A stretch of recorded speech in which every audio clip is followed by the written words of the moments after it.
kujali na kuthamini maisha ya sisi ambao tuna wakati mgumu. Nikushukuru sana na Mungu atakulipa. Ni wachache wenye moyo.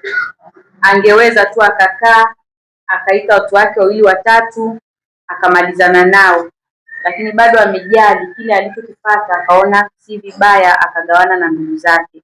Kama mnavyojua sisi Watanzania ni wamoja. Watanzania sisi tumeshikamana.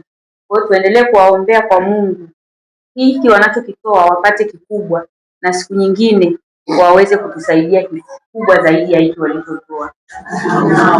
Lakini pia nichukue nafasi hii kuendelea kuasisitiza sisi tunapokutana na mkusanyiko wa watu huu, tuendelee kusisitiza kuilinda amani yetu, kwa sababu nafikiri mnaona machafuko yaliyoko kwenye mitandao, na wanaochochea machafuko haya hawako Tanzania hii, wako nje ya Tanzania.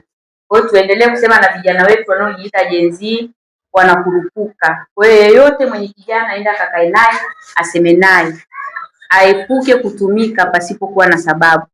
Mama zangu, mtu asikudanganye, amani ndio kila kitu. Leo hii tumekusanyika hapa ukumbini ni kwa sababu ya amani tulionayo.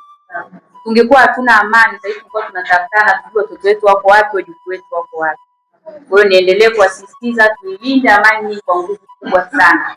Usikubali kupotoshwa na watu wasiokuwa na uchungu na sisi wa Tanzania.